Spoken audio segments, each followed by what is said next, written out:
Agradecimento especial ao contribuidor do nosso último vídeo, Rafael Ferreira Lins. Precisa-se de garçom. Turno da madrugada, da meia-noite às 6 da manhã. Pagamento em dinheiro vivo ao fim de cada turno. R$ 400 por noite.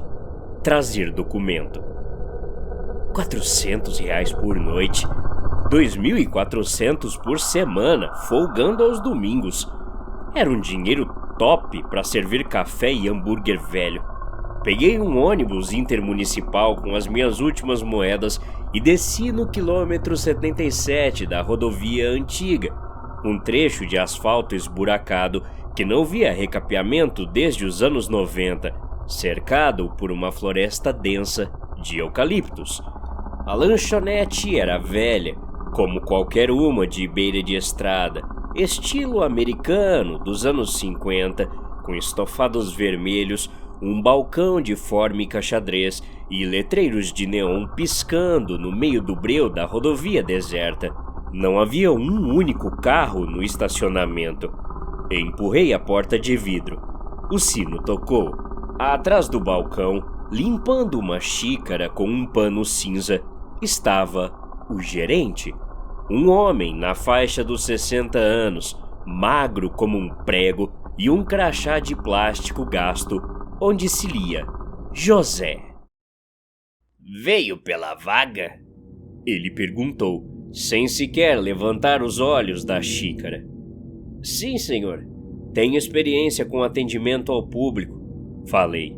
José soltou um riso anasalado, sem humor algum. Largou o pano, pegou uma prancheta debaixo do caixa e deslizou pelo balcão xadrez. Atendimento ao público, ele murmurou. O público que vem aqui depois da meia-noite não dá a mínima para sua experiência. Eles só querem comer em paz, deixar o pagamento e ir embora. Você só tem que seguir as regras. Eu peguei a prancheta. Havia um contrato de uma página e anexada a ele uma folha plastificada, amarelada pelo tempo.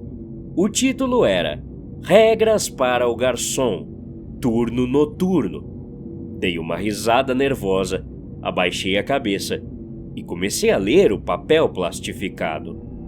Protocolo de serviço, regras para o garçom, turno noturno, da meia-noite às 6 da manhã. Bem-vindo à Parada 77. Durante a madrugada, somos o único porto seguro num raio de 300 quilômetros para aqueles que viajam por estradas que não estão no mapa. Eles estão com fome, eles estão cansados. Trate-os com cortesia. Mas lembre-se, eles não são como você. Regra número 1. Não encare ninguém. Se o cliente da mesa 3 tiver articulações a mais nos braços, se os olhos da mulher no balcão piscarem na vertical, ou se o homem do canto falar com você sem abrir a boca, haja naturalmente. O pânico ofende a clientela. Regra número 2. Se um cliente pedir o menu da casa, não vá até a cozinha. Abra o freezer horizontal azul que fica nos fundos, pegue o balde de metal fosco, coloque na frente do cliente e afaste-se imediatamente. Não olhe para o que tem dentro do balde. Não pergunte que tipo de carne é aquela. Apenas limpe o sangue do balcão quando ele for embora. Regra número 3. Se alguém entrar no banheiro masculino e você escutar o som de água corrente sem parar por mais de 20 minutos, não bata na porta. Deslize um pires com sal grosso por baixo da fresta da porta. Se o pires for puxado para dentro, volte ao trabalho. Está tudo bem. Se o pires for empurrado de volta para o corredor, tranque a porta principal da lanchonete, desligue o letreiro da frente, esconda-se debaixo do balcão e cubra os ouvidos. O que quer que esteja no banheiro não veio para comer. Espere até o sol nascer. Regra número 4. A maioria dos clientes pagará com notas antigas, cruzeiros, cruzados ou moedas com rostos de imperadores que nunca existiram. Não ligue para isso, coloque no caixa. O cofre do chefe converte depois. Se pagarem em dinheiro atual, verifique a marca d'água, mas nunca, sob nenhuma hipótese, aceite uma gorjeta em formato de objeto pessoal, tipo anéis, isqueiros, fotos, relógios. Rejeite educadamente. Diga que a casa não permite. Regra número 5. De vez em quando, algo vai entrar na lanchonete se passando por um humano de forma perfeita. A única diferença é que eles não sabem como a nossa gravidade funciona. Se você derrubar uma colher ou um guardanapo perto da mesa e o cliente tentar pegar o objeto antes dele cair no chão, preste atenção na velocidade. Se a mão dele se mover tão rápido a ponto do ar estalar, afaste-se. Nunca dê as costas para os imitadores. Regra número 6. A jukebox. A máquina de música no canto do salão está desconectada da tomada desde 1998. Se ela ligar sozinha e começar a tocar uma música que tenha o seu nome na letra, vá para a cozinha e jogue óleo fervente da fritadeira na sua própria mão esquerda. A dor física extrema é a única coisa que vai quebrar a hipnose antes que você seja atraído para dentro da máquina. Terminei de ler. A minha mente tentou processar aquilo como um grande esquema de tráfico de drogas disfarçado de folclore, ou talvez José fosse esquizofrênico. E o senhor trabalha aqui há quanto tempo, senhor José? Perguntei, tentando manter o tom profissional. Tempo suficiente para ver 8 garçons sumirem porque acharam que a regra 4 era brincadeira. Ele respondeu, puxando um maço de notas de R$100 do bolso e batendo na mesa, R$400 em dinheiro vivo. O seu turno começa em 10 minutos. Eu vou dormir na sala dos fundos, você cuida do salão. As chaves do freezer azul estão no gancho. Não me acorde a menos que o pires de sal seja recusado. Ele pegou a prancheta, me entregou um avental sujo e desapareceu pela porta da cozinha. A primeira hora foi tranquila. Limpei o balcão, preparei bules de café fresco e encarei a escuridão através dos grandes vidros da lanchonete. À 1h15, o letreiro de neon piscou.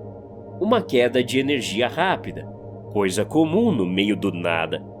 Eu não ouvi som de motor de carro, não ouvi portas batendo, mas quando me virei, o sino da entrada tocou. Um homem estava parado perto da porta.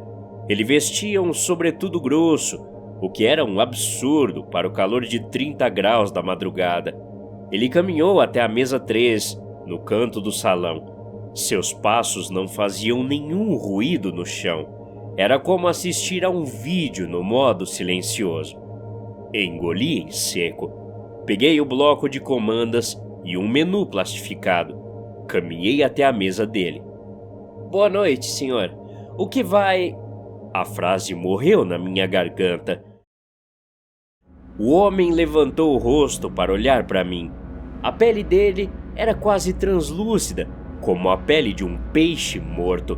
Seu queixo era longo, maior que a boca. Regra número 1. Anatomia é uma sugestão. Não encare. O que vai desejar? Repeti, a voz quase tremendo. A boca dele se abriu. Os lábios não se moveram, mas com a boca em formato de O, uma voz profunda com um eco metálico que parecia vir do fundo de uma caverna estourou diretamente dentro da minha cabeça. Menu da casa.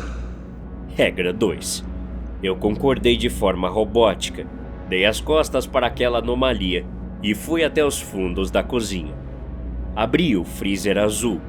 Lá dentro, não havia batatas fritas ou hambúrgueres. Havia apenas meia dúzia de baldes de aço inoxidável fosco, cobertos de gelo. Eram pesados. Peguei o balde pela alça de metal que estava congelando meus dedos e voltei para o salão. O homem continuava imóvel. Coloquei o balde na frente dele no estofado vermelho. Não olhei para dentro. Recuei rapidamente para o balcão, como a regra exigia, e fiquei de costas, esfregando loucamente uma xícara limpa. Atrás de mim, o som de mastigação começou. Aquilo durou uns 20 minutos. O silêncio voltou. Quando me virei de volta, o homem não estava mais lá. No balcão, perto da borda, havia uma pequena poça de sangue escuro e espesso, e ao lado dela, empilhadas, 4 moedas de ouro pesadas. Elas não tinham o rosto da República. A efígie cunhada no ouro parecia uma entidade com dezenas de asas sobrepostas.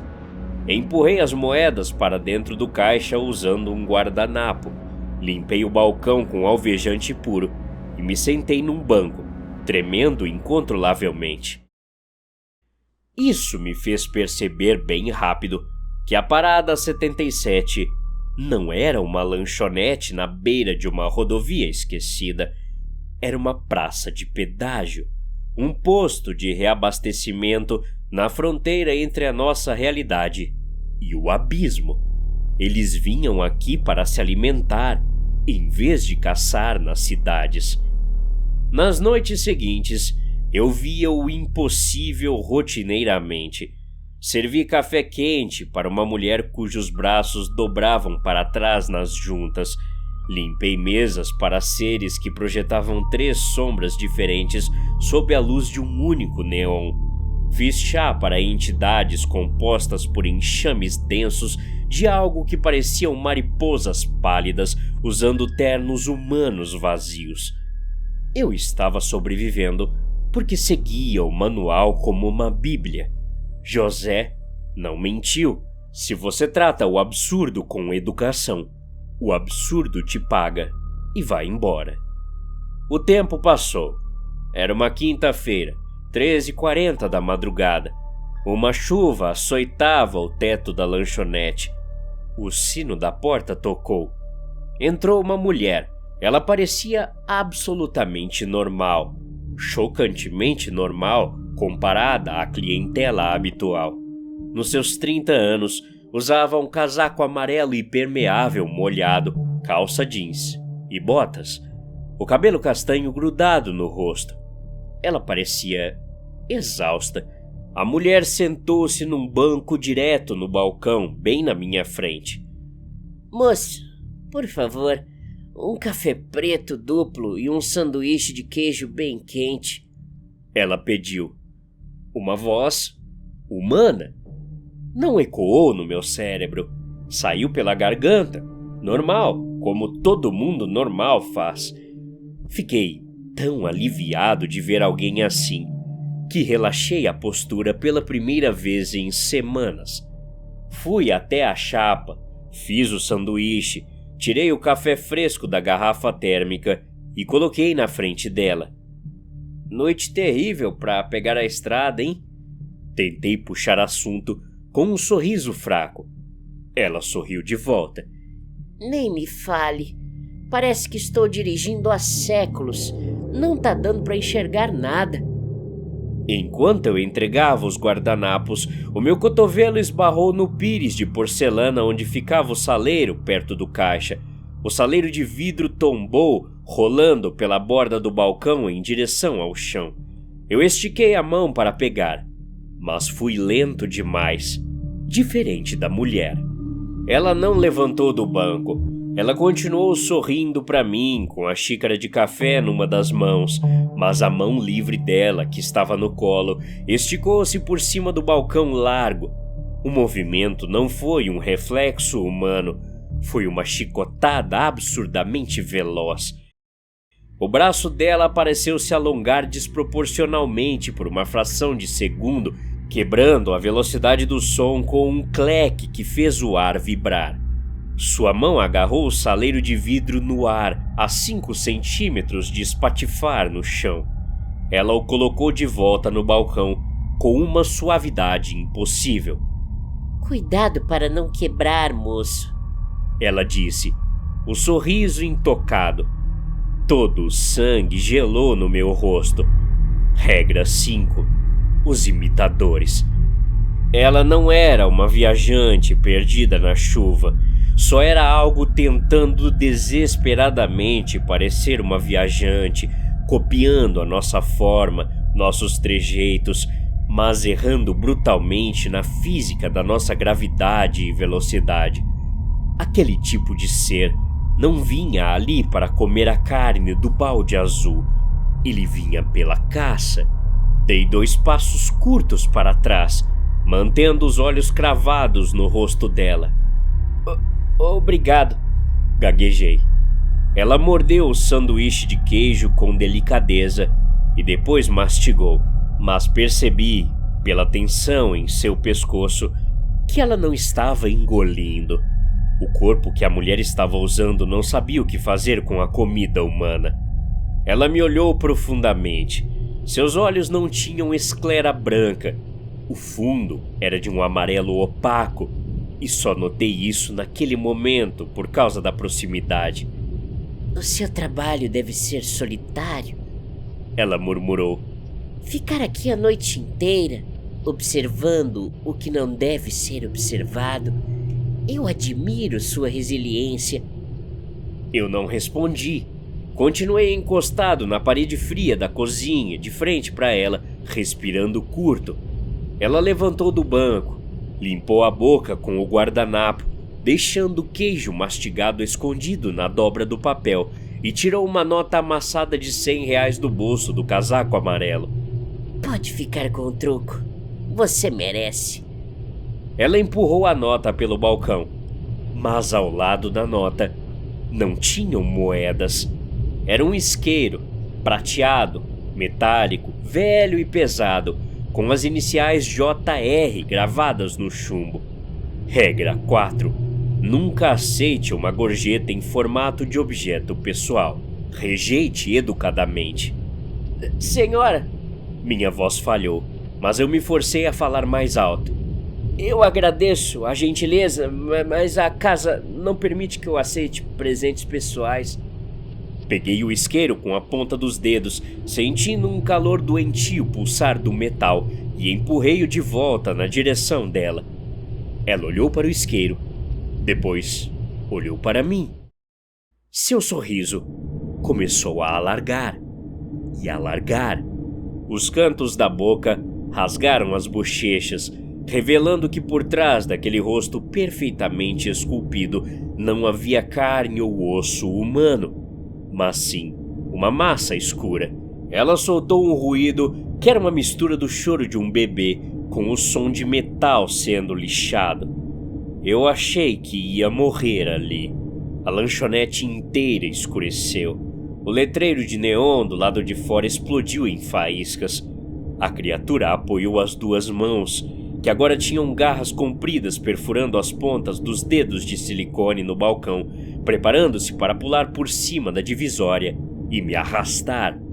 Foi quando a porta da sala dos fundos voou aberta. José não apareceu correndo ou gritando. Ele caminhou calmamente, usando um roupão de xadrez e segurando uma espingarda calibre 12 velha e enferrujada.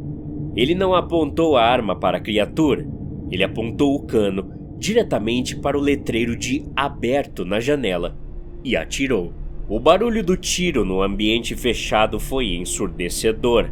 O vidro estilhaçou para a rua. A mulher imitadora recuou como se tivesse tomado um choque com o som. Seu rosto rasgado contorceu-se em ódio puro. A criatura sibilou. Ela agarrou o isqueiro de volta do balcão, virou-se e correu em direção à porta dupla.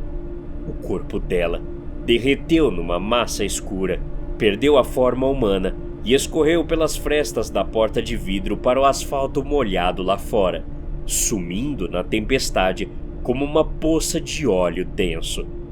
Eu caí de joelhos no chão. em crise de pânico, o suor encharcando meu avental. José abaixou a espingarda e tirou o cartucho vazio. Você fez bem, garoto, ele disse. Eles tentam deixar objetos pessoais como âncoras, sabe? Um isqueiro, uma aliança, um colar. Se você aceitar e levar o objeto para casa, eles usam a âncora para rastrear a sua residência. E quando você estiver dormindo, eles entram, tomam a sua pele e assumem sua vida. Seu cheiro, a sua voz, a sua família. A lanchonete é um porto seguro, mas só te protege enquanto você estiver aqui dentro e cumprir as regras. Eu passei o resto do turno trancado no banheiro, abraçando os meus joelhos, chorando e processando o horror de que nós dividimos o mundo com parasitas dimensionais, separados da nossa rotina apenas por um manual e baldes de carne ensanguentada num freezer azul. Quando deu 6 da manhã, o sol nasceu, o neon apagou, peguei as minhas 4 notas de R$100, tirei o avental e decidi que preferia morrer de fome a voltar para aquele quilômetro 77.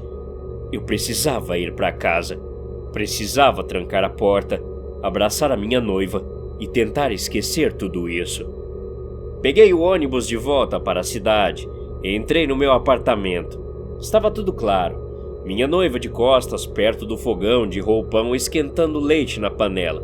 Enfim, a banalidade maravilhosa da vida normal. Oi, amor. Que bom que chegou. A voz dela soou da cozinha. Como foi a noite de trabalho? Exaustiva, eu murmurei, tirando meu casaco molhado de chuva e jogando no sofá. Eu não ia contar nada do que aconteceu. Eu vou direto pro chuveiro, falei. Antes disso, me faz um favor? Ela pediu, ainda de costas para o fogão, com a colher de pau girando o leite. Pega o pão no fundo do armário ali em cima para mim? Fui até o armário acima da geladeira, estiquei o braço e puxei o pacote de pão de forma. Mas no meu cansaço, os meus dedos escorregaram no plástico, o pacote pesado caiu.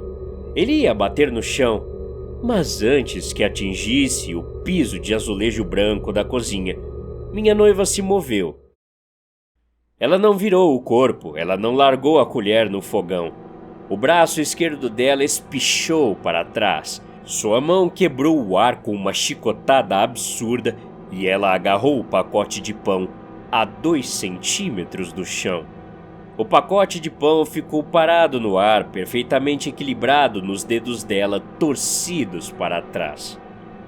Eu não aceitei o isqueiro prateado no balcão, mas o isqueiro não era a única gorjeta.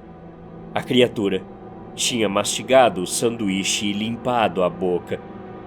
A âncora da criatura, a porta que ela deixou aberta para o mundo humano, foi o guardanapo de papel amassado com os restos de queijo que eu recolhi com as minhas próprias mãos nuas ao limpar o balcão. Um guardanapo que estava, naquele exato segundo, embolado dentro do fundo do bolso da minha calça jeans. Eu trouxe a anomalia para minha casa. Minha noiva, ainda de costas para mim, soltou uma risada baixa, com um eco metálico de 2 vozes sobrepostas, vibrando não no ar da cozinha, mas diretamente dentro do meu crânio. Cuidado para não quebrar as coisas, moço. Ela sussurrou na minha cabeça. A cabeça dela, apoiada no pescoço que eu beijei na manhã anterior, começou a girar, as vértebras estalando como madeira velha sendo forçada, até os olhos totalmente opacos e amarelos cruzarem os meus. E a boca rasgou.